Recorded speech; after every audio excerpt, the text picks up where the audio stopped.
Hi there, this is David, and welcome to a video detailing all the great RPGs being released this month, January of 2023. This year, I wanted to start up a new series where each month I just kind of go over all the games being released. I mean, knowledge is power after all, and I'm here to arm you with as much knowledge as I can so that you'll be able to make some informed purchases. Here, I will be trying my best to put my personal opinions aside and just kind of talk about the games themselves, but you know me, sometimes I can't help myself, and those opinions might sneak in here and there. And with all that being said, let's go ahead and get started going over these games in release order.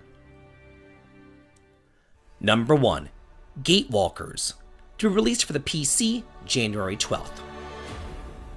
While this isn't exactly my speed, again, this video isn't really about me or my opinions. Shocking! I know, since I never shut up about how I feel, but here we go. This is actually a co-op game where you can play with up to 4 of your friends at the same time and go through dimensional gates, exploring worlds on the other side, accomplishing missions set out by their guild. The game features isometric action combat, with players required to aim attacks themselves, similar to something in maybe Diablo or Diofield Chronicle, but much more action-orientated. Worlds are randomly generated, and players will need to contend with monsters in hostile environments, as well as craft items in order to survive. Number 2, Piece Odyssey, to be released for the PlayStation 5, PlayStation 4, Xbox, and PC on January 13th.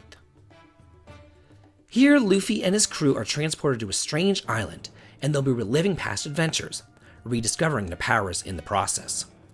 Featuring turn-based combat, the battle system looks to be inspired by the classics. But that's not all that harkens back to the glory days. Look at the graphics! This is definitely reminiscent of those cartoony classics that I love. I am well aware that many times games based upon animes tend to be disappointing cash grabs, but it is clear that Bandai Namco has a big budget for this one. And even if you're not familiar with the Juggernaut manga and anime property, I dare say that it will still be worth keeping an eye on.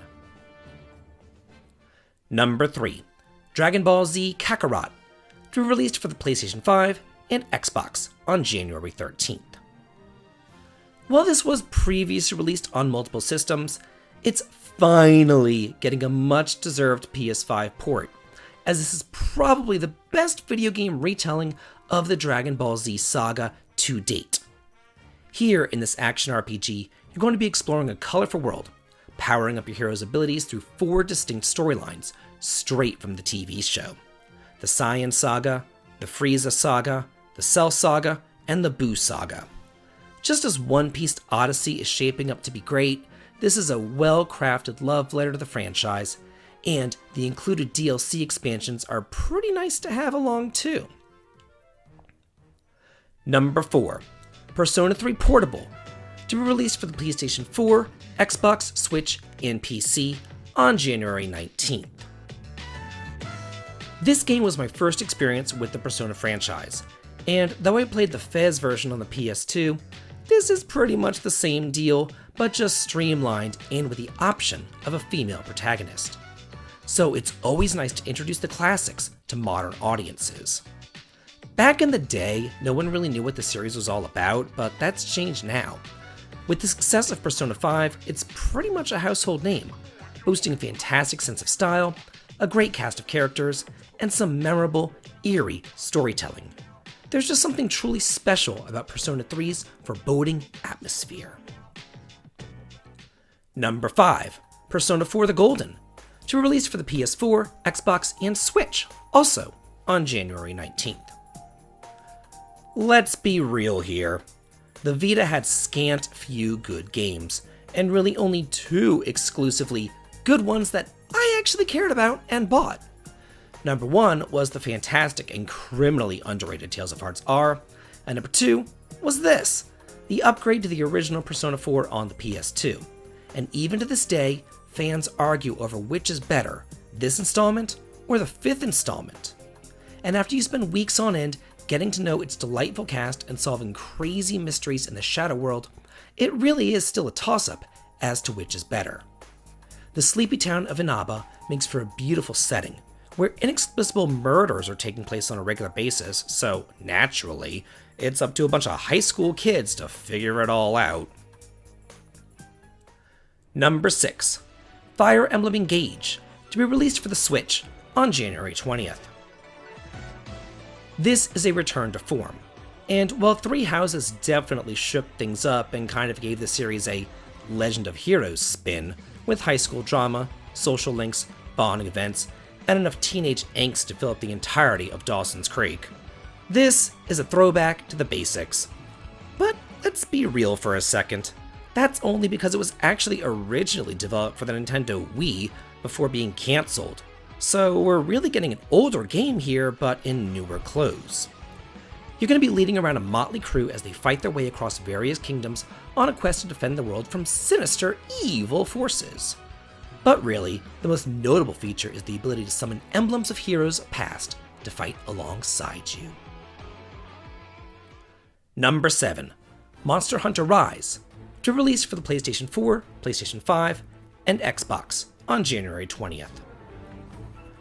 As January slowly passes, more and more ports are coming out. First we saw Dragon Ball, then the Personas, and now it's Monster Hunter's turn. Previously released over on the Switch and the PC, it's now making the jump over to Sony and Microsoft's systems. This is just a completely different animal than those in the past, with now included incredibly fun and versatile dynamic combat thanks to those silk-bind attacks and switch skills. It's just a lot more fun now instead of the old days hit something and hope that the monster falls for it. While Rise is not as robust as the more recent Monster Hunter World, this still comes highly recommended for both veterans and newbies alike. Number 8. Forspoken, to be released for the PlayStation 5 and PC on January 24th. Hey look! Square Enix is finally trying out a new IP that isn't a regurgitation of Dragon Warrior, Final Fantasy, or Kingdom Hearts. The protagonist Frey has been whisked away from her home in New York into the fantastical world of Athia, where she uses her geomancy and parkour to move and fight throughout the land. The visuals and open world environment look to be stunning, but whenever I played the demo, I found the combat to be lacking a bit.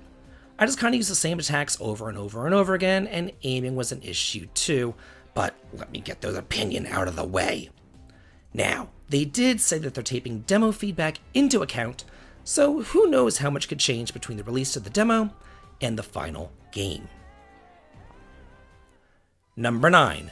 Neptunia Sisters vs. Sisters, to be released for the PlayStation 5, PlayStation 4, and PC on January 24th. These Neptunia games have been going on for quite some time now, and I am aware that they have a pretty loyal following. Here, the goddesses of game industry are away responding to a distress call from the PC continent, so it is now the candidates' turn to play.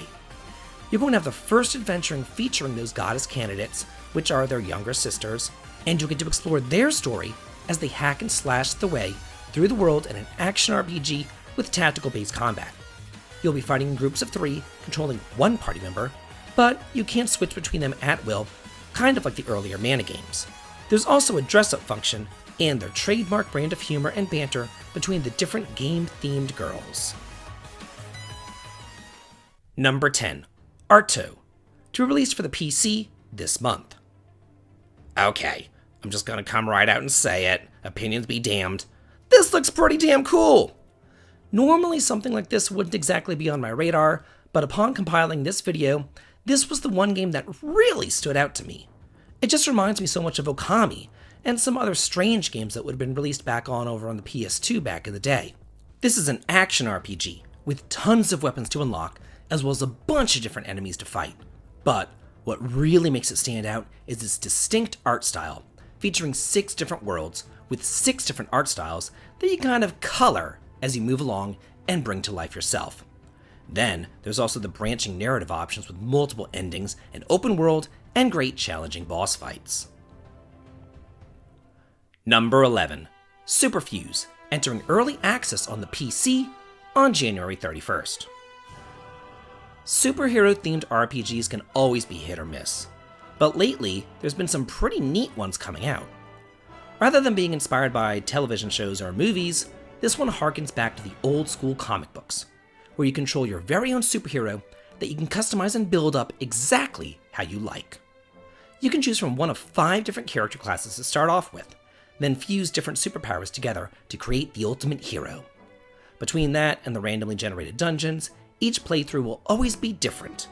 Then, there's fully voiced, story-driven single-player campaign spanning multiple planets, futuristic cities, and solar systems to enjoy on your own. But also, if you want to, there is a cooperative play mode as well, so you can link on up with your friends and have a blast. Well, that's it for all the great games being released this month. What did you think about the RPGs that you saw here? Let me know in the comments. And if you like this new video that I'm doing here on the channel, please consider supporting me over on Patreon for some exclusive videos and early access to my content, heading on over to Twitch for streaming fun, or coming on over to my Discord to chat and hang out. The links to them all can be found in the video description. This has been David, and if you like this, please like, comment, and subscribe, and have a good day.